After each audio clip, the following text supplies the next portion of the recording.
বীরভূম জেলার বোলপুর থানার লাউদহ গ্রামে দেখা মিলল দ্বিতীয় বিশ্বযুদ্ধের বোমার, যা অজয় নদের পাড়ে 1 মাস আগে জেলেদের নজরে আসে। যা দেখতে অনেকটা লম্বা সিলিন্ডারের ন্যায় ধাতব এক বস্তু, যেটি অনুমান করা হয়েছিল এটি অনেক পুরনো। ঘটনাটি জানা মাত্র তড়িঘড়ি সেই ধাতব বস্তুটিকে ঘিরে ফেলে প্রশাসন। এই প্রাচীন বোমাটি উদ্ধার হওয়ার পর থেকেই সেই এলাকাটি প্রশাসনের তরফ থেকে সম্পূর্ণ নিরাপত্তার চাদরে ঢেকে দেওয়া হয়েছে। এই মুহূর্তে আমাদের সাথে রয়েছে আমাদের প্রতিনিধি জয়ন্ত দাস। জয়ন্ত, তুমি কি শুনতে পাচ্ছ আমাদের? যেমনটা আমরা জানতে পাচ্ছি যে দ্বিতীয় বিশ্বযুদ্ধের সময়কার বোমা, দ্বিতীয় বিশ্বযুদ্ধের ঠিক এত বছর পর বীরভূমে হঠাৎ মিলল সেই বোমা এবং সেটা সক্রিয় অবস্থায়। কি জানতে পারছো তুমি পুলিশ প্রশাসনের তরফ থেকে? একেবারে তুমি যেমনটা বললে, বোলপুর থানার লাউদহ গ্রামে অজয় নদের পাড়েই কিন্তু 1 মাস আগে কিন্তু এই বোমাটি উদ্ধার হয়েছিল। তোমাকে বলে রাখে, স্থানীয় বাসিন্দারা কিন্তু সেই সময় নদীতে জলে তারা মাছ ধরতে নামে। সেই নদীর যে মাছ ধরার যে জাল, সেই জালেই কিন্তু প্রথমে এটি আটকায়। একটি ধাতব বস্তু, সিলিন্ডারের মতো দেখতে একটি বস্তু আটকায়। তারপর সেটিকে যখন তারা নিয়ে আসে তড়িঘড়ি সেই জিনিসটিকে প্রশাসনকে ডেকে যখন তারা দেখা যায় যে একটি বোমা। তারপরে সেটিকে যখন প্রশাসনের তরফ থেকে যখন সেটিকে নিয়ে দেখা যাচ্ছে দ্বিতীয় বিশ্বযুদ্ধের সময় যে বোমাগুলি ব্যবহার হতো তারই একটি বোমা কিন্তু রয়েছে।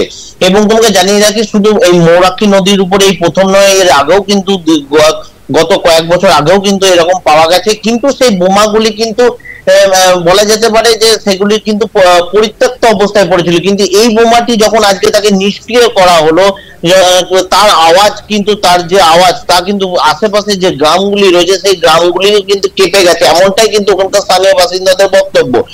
তোমাকে বলে রাখি, 1 মাস আগেই বোমাটি যখন উদ্ধার হয়, এরপর কিন্তু ওই জায়গাটিতে কিন্তু যে স্থানীয় প্রশাসন বা পুলিশ প্রশাসন রয়েছে তারা গোটা জায়গাটিকে কিন্তু ঘিরে রাখে এবং 1 মাস ধরে কিন্তু সেই জায়গাটিকে ঘিরে রাখে। এবং স্থানীয় বাসিন্দা থেকে যারা ওই এলাকায় দেখতে যেত তাদেরকে কিন্তু অনেকটাই দূরে রাখতো, সেখানে কিন্তু যেতে দেওয়া হতো না।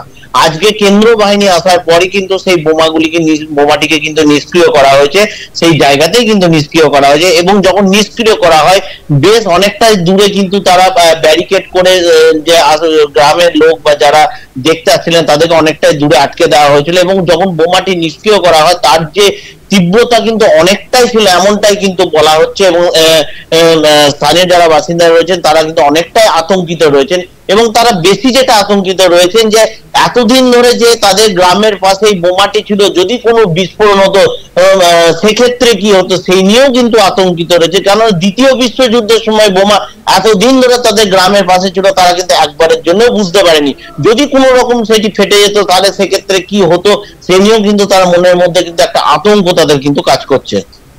একেবারেই জয়ন্ত, ধন্যবাদ আমাদের সঙ্গে থাকার জন্য।